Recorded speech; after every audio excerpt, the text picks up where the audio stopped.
पता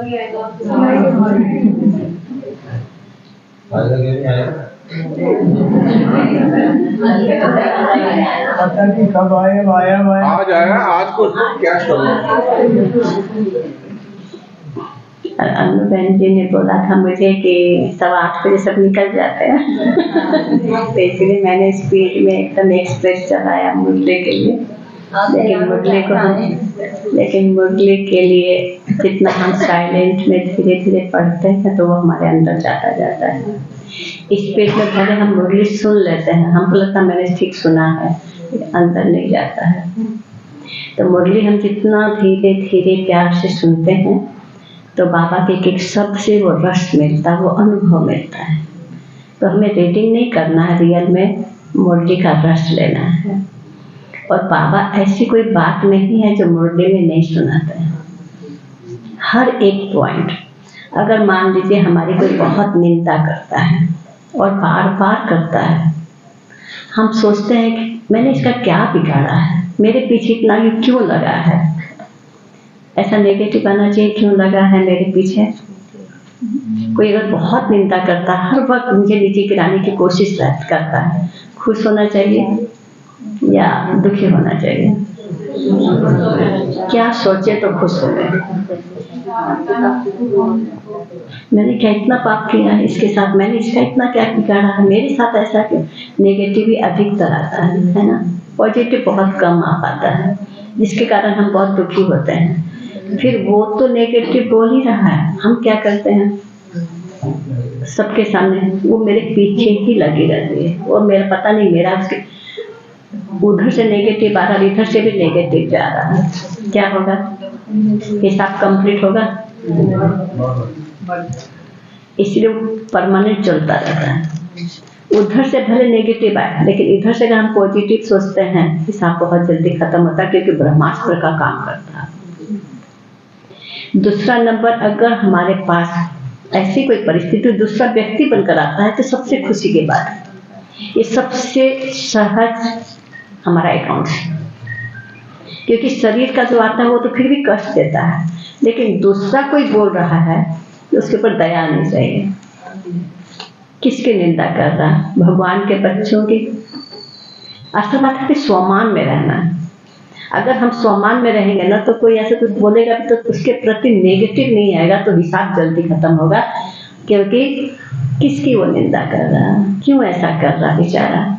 तो बाबा कहते शुभ भावना रखेंगे तो वो भी जल्दी जल्दी खत्म होता है। एक कहानी बताते हैं इसके ऊपर। एक व्यक्ति था, बहुत दानी था, इतना दान पुण्य करता था। अचानक एक दिन क्या, सुबह से रोज बैठा रहता था, दोपहर हो गया, जब देखा कोई नहीं आ रहा है तो उठ करके खटाल में घूमने लगा अंदर घर में। तो एक सन्यासी आया, आकर के सीधा देखा नहीं है तो सीधा अंदर चला गया और खटाल के पास वो पहुंच गया। तो राजा को बहुत गुस्सा आया कि अभी यहाँ सुबह से मैं बैठा था तब नहीं आया, अभी आया है। उसने गुस्से में आकर के गोबर पड़ा था वही उठा के दे दिया, ले। अब वो लेके चला गया और ले जाके क्या करेगा, वो अपनी झोपड़ी के पीछे फेंक दिया। कई वर्षों के बाद राजा अचानक उसी रास्ता से गुजर रहा था, देखा यहाँ गोबर का इतना बड़ा पहाड़। तो बोलता ये क्या है, ये तो नहीं, पहली बार देख रहा हूँ ये गोबर का पहाड़। जाके पास में जाके देखा, हाँ गोबर का पहाड़ है। तो सोचा पता तो लगाऊं ये गोबर का पहाड़ कैसे आ रहा है। तो गया तो फिर वही व्यक्ति जिसको दान किया था उसको मिला उसको। उसने बोला महाराज, दान दी हुई चीज बढ़ती है, कम नहीं बढ़ती। तो बोला मैंने क्या किया? बोलता आपको शायद भूल गया होगा, एक बार आपने ऐसे हमें गोबर दिया था और मैंने वो फेंक दिया और आज वो बढ़ते बढ़ते बढ़ते पहाड़ बन गया। तो बोला ये, वो तो सोच में पड़ गया कि इसका मतलब सारी दुनिया में मेरी बदनामी होने वाली है, इसका मतलब जब भी कोई देखेगा तो यही बात आएगी। तो उसने कहा ये खत्म कैसे होगा? बोला कोई उपाय है खत्म करने का? बोला हाँ, हर चीज का उपाय तो होता ही है। बोला कैसे होगा? बोला एक काम करिए, आपके राज्य में एक भी ऐसा व्यक्ति नहीं होना चाहिए जो आपकी निंदा ना करे, ऐसा कोई काम करना पड़ेगा, तब ये खत्म होगा। तो बेचारा चिंता में पड़ गया, क्या करें। आया घर पे, मंत्री से बात किया। मंत्री ने कहा कोई बड़ी बात थोड़ी है ये, निंदा करना तो कोई बड़ी बात है ही नहीं। मेरी लड़की है, मैं उसको सजा दूंगा, कल आप रथ में बैठिएगा, वो शराब घोल के देगी, आप पीते रहिएगा, सारी दुनिया में लोग थू थू थू थू करेंगे, राजा का क्या हो गया, राजा का क्या हो गया। उसने बोला चलो ठीक है। तो वो ऐसे ही किया उसने। अब जो देखे उसको सब बोलना शुरू करे, राजा का दिमाग खराब हो गया, राजा ऐसा है, राजा। अच्छा, उसको दुख हो रहा था कि खुशी हो रही थी राजा को सुन के? खुश हो रहा था। क्यों खुश हो रहा था? फिर उसको लगा कि पता नहीं मैं इतनी निंदा तो सारा रथ घुमाते घुमाते सबने बहुत निंदा किया। अब उसको अंदर में लग रहा पता नहीं सच भी है या झूठ है, जाके पता लगाना चाहिए वो पहाड़ खत्म हुआ या नहीं हुआ। जाके देखता है तो इतना सा भी बचा हुआ है। वो सोचा तो फिर बढ़ जाएगा, इतना बचा हुआ। फिर बोला ये क्यों बचा हुआ है? उसको चिंता हो गई। बोलता अभी भी कोई एक व्यक्ति है जिसने आपकी निंदा नहीं की है। वो कौन होगा? मंत्री। उसको तो पता था। अब उसको ऐसा कुछ करना पड़ेगा जो मंत्री भी उसकी निंदा करे, तब जाके वो पहाड़ खत्म होगा। तो कहने का मतलब कोई अगर बहुत पीछे लगता है तो ये भी मेरा भाग्य है। वो व्यक्ति मेरे लिए वो मेहनत कर रहा है, मेरा हिसाब खत्म करने के लिए वो मेहनत कर रहा है। इसलिए उसको दिल से शुक्रिया कहो, दिल से धन्यवाद कहो। कभी भी उसके प्रति हमारे अंदर नेगेटिव भाव नहीं होना चाहिए, क्योंकि बाबा कैसे कैसे हमारा हिसाब कंप्लीट करा रहा है, हमको पता भी नहीं पड़ने देता। आश्चर्य की बात तो ये, मुझे पता ही नहीं पड़ने देता है। मैं तो बहुत खुश होती हूँ। सबसे सहज दूसरा कोई खतरा मेरे लिए। तो ये धन्यवाद देने की बात है या नहीं है? दादियों को मैंने बहुत क्लोज से देखा। जब कोई बहनें जाकर के किसी बहन की निंदा करती थी दादी के पास, दादी उसने ऐसे किया, दादी उसने ऐसे बोला, दादी को सब पता है। लेकिन जब वो बहन दादी के पास आती थी ना, दादी उसके से प्यार से होती थी, कानन ठीक है, सब चल रहा। मैं सोचती थी कि दीदी को सब पता है, जब ये ऐसा प्यार कर सकते हैं, मुझे क्या लेना देना किसी से? जब बड़े को पता है, बड़े जब कर सकते हैं, हम लोग तो छोटे, हमें को क्या क्या करना है? मैंने भी उस दिन से छोड़ दिया। चलो मेरे को तो सबको प्यार करना। भगवान प्यार का सागर, बड़े प्यार के सागर, मुझे क्या देखना, क्यों देखना किसी के भी कोई बात को? तो एक एक क्वालिटी ब्रह्मा बाबा में और निर्मल शांता दादी में कोई अंतर नहीं था। ये मैं आपको बता रही हूँ। हर प्रकार से मैंने संतरी दादी को भी देखा। एक बात की बात आपको सुनाती हूँ। दोपहर का भोग भी खाने का तो हर समय का भोग बाबा को देते ही हम लोग। और संतरी दादी वैसे संदेशी थी, लेकिन रोज का भोग में तो संदेशी नहीं होते हैं कोई भी। और कलकत्ता का नियम था 12 बजे का जब ट्रैफिक कंट्रोल होता है, उस समय बाबा को भोग लगता था। और सभी बहनें भी योग में जाती थी और दादियाँ भी स्टेज पर बैठ के भोग लगाते थे। तो और भोग सजाने की ड्यूटी हमारी थी। और बड़े सेंटर में तो काम बहुत होते हैं, हड़बड़ एकदम फटफट करते करते भी एक दिन मैंने क्या किया, जब भोग लगाने टिफिन सजा रही थी तो उसमें चटनी डालना मैं भूल गई थी। और संतरी दादी का ये हैबिट में था, बाबा को नहीं खिलाए वो कोई भी चीज़ टच नहीं करेंगे, चाहे कुछ भी हो, फल हो, फ्रूट हो, कुछ भी हो, जब तक बाबा को नहीं भोग लगाए वो टच नहीं करेंगे। और दादी को चटनी बहुत पसंद थी, संतरी दादी। और मैं जब बाबा के पास भोग में जब हम बैठे तो 5 मिनट के बाद मुझे याद आया, अरे मैंने तो चटनी डालना भूल गई आज। और दादियाँ क्या करती थी, बीच बीच में रोज मैंने कभी कभी थाली खोल करके देखती थी इसने ठीक से सजाया है या नहीं सजाया, किसको भोग लगा रहे हैं, भगवान को भोग लगा रहे हैं। कभी कभी खाना ज़्यादा बनता, मेहमान ज़्यादा आते हैं, तो एक बहन ने क्या किया था, एक बार 2 सूखी सब्जी एक कटोरी में डाल दिया था। और दादी ने उसी दिन अचानक खोल लिया। दादी ने बोला कोई मेहमान तुम्हारे घर में आएगा तो तुम एक कटोरी में 2 सब्जी डाल के दोगे? तुमने बाबा को क्या समझा? एक बहन थी, इतना थोड़ा भोग में डालेगी कोई भी चीज। दादी कहती अचानक वो कभी ऐसे ही खोल भी लेते थे, उसी दिन कुछ गड़बड़ भी निकल जाता। दादी कहती थी कि भगवान को क्या चटनी चटा रहे हो, तुम इतना खाते हो और उनको ऐसे से डाल दिए हो, ये क्या तरीका है भोग लगाने का? तो मैंने सोचा अगर आज दादी खोल ली तो चटनी तो खाएगी पक्का है। मैं क्या करूं, बस मैं बैठी, मैंने सोचा बस सफेद लाइट होनी चाहिए, मैं थाली लेके आज भागूंगी फटाफट। तो क्या थाली लेके भागूं, सफेद लाइट हुआ कि नहीं हुआ। दादी ने कहा, पापा ने कहा है आज अधूरा भोग आया। कौन कहता, भगवान खाता नहीं, हमने आंखों से देखा। दादी ने कहा कि पापा ने बोला, तो मैंने कहा जी दादी। फिर मैं तुरंत गई, फिर मैं चटनी लेके आई, फिर दोबारा 10 मिनट भूख लगा, योग हुआ और फिर भूख लगा।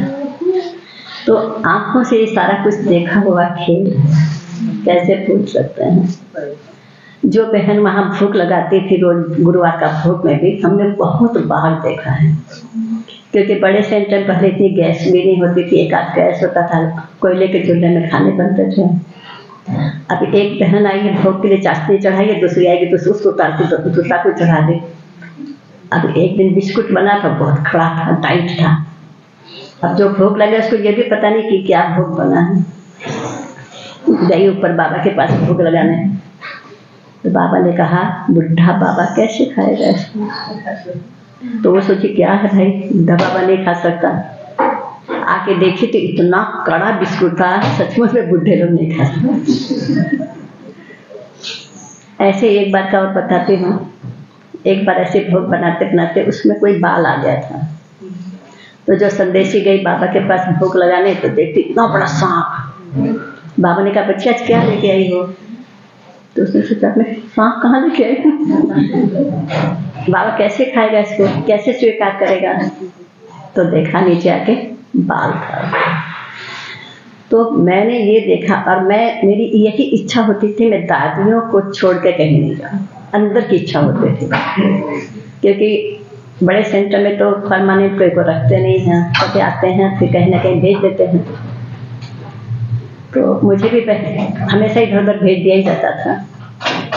क्योंकि दीदी का एक स्लोगन था कि जो अच्छा सैंपल होता है ना उसको बाहर भेजा जाता है, और जो पच्छड़ माल है ना वो घर में रहता है। तो दीदी जब भी हमको यहीं भेजती थी तो क्लास में बोल देती थी कि मेरी कमल इतनी अच्छी है, इसलिए मुझे इसको बाहर भेजना पड़ता है। तो कहने का मतलब है कि ऐसे ही दादियों ने दिल का जो प्यार कहते हैं ना, वो बहुत अधिक प्यार था। तो और हम कलकत्ता में जब रहते थे तो पूरे जोन की बहनें, बिहार, बंगाल, आसाम, उड़ीसा, नेपाल की बहनें आती ही रहती थी। और हम लोगों को घर से ही एक ट्रेनिंग था कि 24 घंटा जैसे पापा की याद में रहना। तो बचपन से बात करने की आदत नहीं थी मुझे ज़्यादा। मैं बाबा की याद में ही काम कर रही हूँ, बाबा की याद में रहती थी दिन भर ऐसे कर। तो जो आता था उसके ऊपर शायद प्रभाव पड़ता होगा, मुझे पता नहीं है। इसलिए जो आता था वही कहता था दीदी हमको कमल दो, कमला बहन को हमको दो, कमला को हमको दो। दीदी बोलती थी एक कमल का मैं कितना टुकड़ा करूँ। फिर लास्ट में मैंने दीदी को बोला, दीदी भी हमें दिल से प्यार करती थी, चाहती नहीं होंगे, हो सकता है कि ये बाहर जाए, लेकिन भेजती रहती थी। फिर भी मैं सेंटर पे शायद 6 महीना भी नहीं हुआ होगा, मेरे को दीदी ने इंचार्ज बना दिया था। और बहुत छोटी ही थी, उम्र में भी शायद 16-17 साल की होंगी जब मैं सेंटर पर आई थी। तब से ही दीदी ने तो क्या पता, लेकिन मेरे साथ हमेशा एक बड़ी बहन को रखती थी, जो बूढ़ी बहन होती थी, बड़ी बहन को, कि ये छोटी है। और मैं मुस्कुराती शुरू से ही बहुत थी। तो दीदी हमेशा हमको बोलती थी तुम हंसना कम करो। मैंने जोर से नहीं हंसती थी, लेकिन मुस्कुराती हमेशा ही थी। तो मैं सोचती थी हंसना क्या खराब है, तो ये क्यों मना किया जाता है। गुस्सा करे खराब है, और कुछ करे, मूड खराब करे वो खराब, हंसने के लिए मुझे क्यों मना किया जाता है।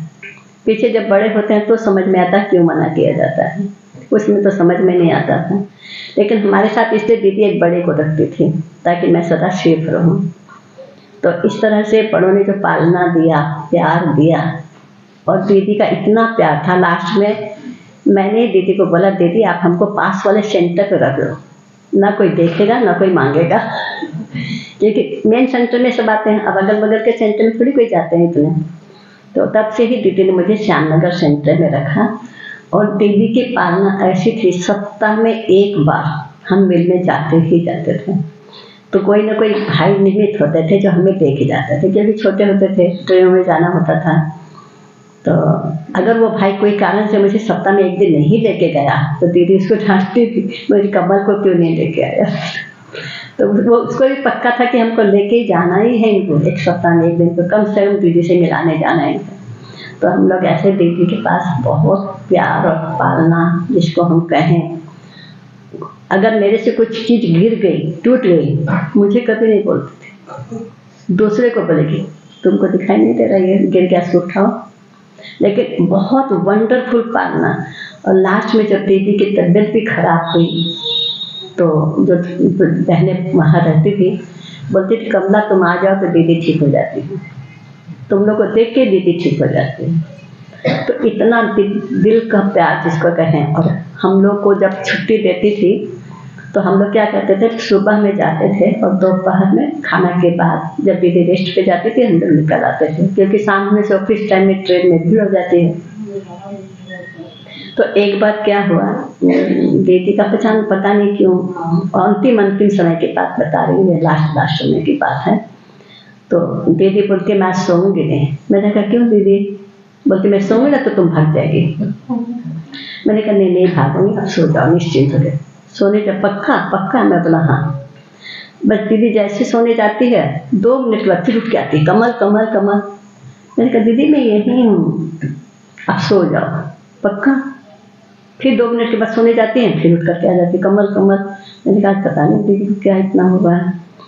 तो कहने का मतलब है अंतिम समय हम लोग जब निकलते थे बाहर गैलरी में खड़ा होकर के टाटा करना, जैसे बाबा गेट तक जाते थे, छोड़ने जाते थे, ये सारी क्वालिटी दीदी में हमने देखा। तो ये जो प्यार बड़ों का, ये हमारे जीवन को सहज रूप से परिवर्तन कर देता है। कभी उनको नहीं देखा मैंने कोई नेगेटिव कोई बातें, कोई ऐसी मैंने कोई भी, हर बात में। एक बार की बात है जब हम नए आए थे तो उम्र तो बहुत ज़्यादा नहीं था, तो दीदी तो चाहती है ये मेरे बच्चे हर कुछ सीखें। तो दोपहर में सब सोते हैं तो माताएं एक होती थी जो टोलियाँ बनाती थी, तो दीदी बोलती कमल तुम उनके साथ सहयोग करना दोपहर में।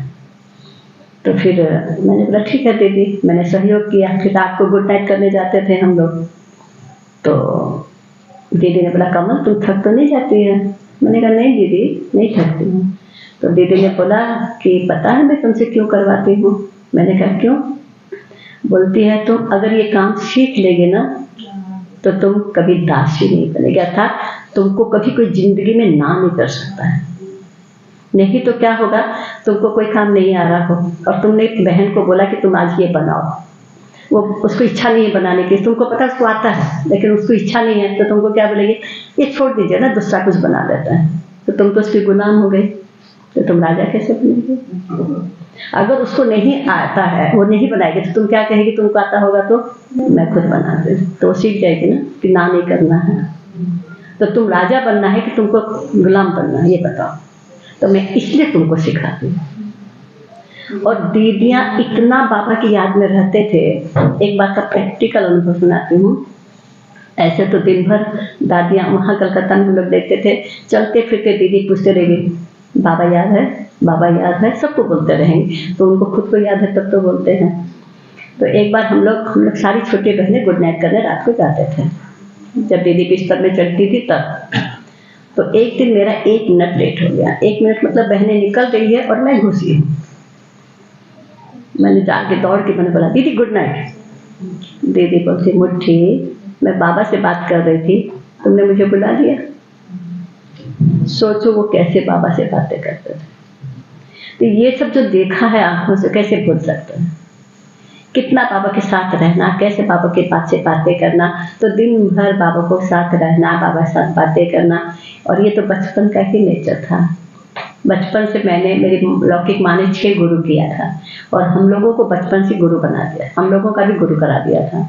तो संस्कार बचपन से इतने अच्छे थे जो मेरे को आज तक मुझे पता नहीं, मैं कुछ मेहनत करती हूँ, बाबा करा रहा है और हम कर रहे हैं, ये मेरा नेचुरल अभ्यास में है। इसलिए कभी किसी बात में ना फीलिंग आता है ना कोई दुख होता है। कई बातें बहनें बोलती दीदी इसको डांटते हैं ना तो ये हंसती है, तो शायद उनको इंसल्ट फील होता होगा, मुझे पता नहीं। लेकिन मेरा नेचर जो बचपन का था ना वो वंडरफुल नेचर था इस बात में। मुझे कोई एक शब्द नहीं बोल सकता था, डांटना तो बहुत दूर के बाद है। आइए।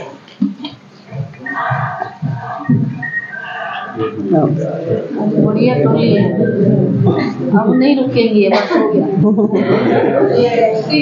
हटा लो माई।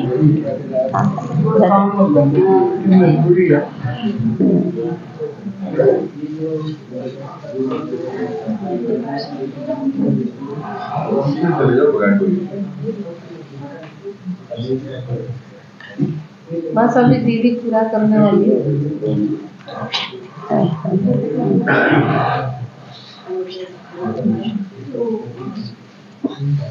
दीदी भी कलकत्ता से बहुत बढ़िया टोली आई है। कह रही वही खिलाओ, मैंने कहा पहले यहाँ का खिलाओ, कल बनाया मैंने। हाँ कोई बात नहीं। तो मेरे को कल मतलब लौकिक पापा पे अगर जोर से आवाज देके खड़ी बोला ना कमला, बस समझ लो मैं कह के को भवन में चले गए। मेरे को जोर से कोई नहीं बोल सकता, इतनी रोती थी कि मैं शायद रोने से शरीर छोड़ दूंगी। माना इतना मैं दुखी होती थी, मुझे कोई गुस्सा मेरे ऊपर तो कभी कोई कर ही नहीं सकता था, लेकिन जोर से भी नहीं बोल सकता था। तो सेंटर में जब आई तो हमारी जो टीचर थी उसने कहा 2 बात याद करके जाओ, एक कभी ना नहीं करना और दूसरा कभी रोना नहीं। मैं समझती हूँ शायद उन्होंने बोला नहीं, ये वरदान दिया मुझे लगता है, क्योंकि मैंने कुछ पुरुषार्थ नहीं किया है। लेकिन उसके बाद सेंटर में आने के बाद ऐसा तो नहीं हो सकता कोई कुछ ना बोले, कुछ नहीं हो, ऐसा तो नहीं हो सकता शायद। लेकिन मुझे कभी फील ही नहीं हुआ। मेरे बराबर की एक बहन थी, हमेशा मेरे पीछे लगी रहती थी, बड़ों को जाके मेरी निंदा करेगी जानबूझ करके। मैं पर्दा से समझाऊंगी तो बीच में समझाएगी, मैं कोर्स कराऊंगी तो जाके बोलेगी वो ठीक नहीं कराती, दूसरा दिन खुद कराए। मतलब हर प्रकार से। तो बड़ी बहन आती बोलती थी, मेरे को साइड भी कर देती थी, कभी डांट भी लगा देती थी, कभी कुछ, लेकिन मैं एकदम खुश। ये तो भगवान का वरदान नहीं था तो क्या था। फिर क्या हुआ, बड़ी बहन एक दिन मेरे को बोला, वो तुम्हारी इतनी निंदा करती है, तुम उसके बारे में कभी कुछ नहीं बोलती है। मैंने कहा क्या बोलना दीदी, बाबा है ना साथ में। मुझे कभी दुखी नहीं होता था, मैं कभी परेशान नहीं होती थी। ऐसे करके बहुत सारी बातें ऐसा होता था, लेकिन संस्कार हर एक का उसके साथ रहता है। मेरे संस्कार ने मुझे इतना सुख दिया है आज तक, मैं समझती हूँ ये मेरा अपना पुरुषार्थ भी नहीं है। मैं तो हमेशा कहती हूँ मेरा अपना कोई पुरुषार्थ नहीं है, ये बड़ों की दुआएं, बड़ों का आशीर्वाद, अच्छे करते चलो, दुआएं अपने आप आज पलन वरदानों की वर्षा होती रहेगी। कल के मुद्दे का वरदान स्लोगन था। तो बाबा का वरदान ऑलवेज हमारे साथ रहता है, और हम भी कोशिश करते हैं। हम जैसे ट्रेन में बैठे हैं, गाड़ी में बैठे हैं, चाहे फ्लाइट में, हम खाली कोशिश करते इतना टाइम में मैं कितना समय तक बाबा के साथ में थी। मैं क्यों भूल जाती हूँ, क्यों मेरे साथ ऐसा होता है। मैं भी कोशिश करती हूँ कि बाबा हमें ना भूले, लेकिन ऐसा तो नहीं होता है। भूलते तो बहुत है, नो डाउट बहुत भूलते हैं, लेकिन बचपन से ही ये जो संस्कार बनाया हुआ था। हम लोग, हमारी जो लौकिक मम्मी थी, छोटे छोटे जब हम बच्चे थे, उन लोग का कचहरी कराते थे। तब ज्ञान में नहीं थी, भक्ति में थी, लेकिन कचहरी कराते थे। चॉकलेट और बिस्कुट लेकर बैठती थी और एक डंडा लेकर बैठते थे। एक भूल किया तो माफ, लेकिन 2 या 3 भूल किया तो डंडा पड़ेगा। भूल क्या करते हैं बच्चे, बड़ों ने कुछ बोला, ना कर दिया, बड़ों को दीदी नहीं बोला, भैया नहीं बोला, नाम लेके बोला, कोई ने कुछ बोला, रोया तो रोया, ना किया, बड़ों को सम्मान दिया, ये सब बातें होती है बच्चों के साथ। पढ़ाई ठीक से नहीं पढ़ा तो यही जो 2-4, तो अगर बोलेंगे रोया, एक भूल हो गया, भैया नहीं बोला, दीदी नहीं बोला, 2 भूल हो गया, मारेगी डंडा। एक भूल हुआ तो चलेगा, और नहीं तो फिर टॉफी और बिस्कुट मिलता था।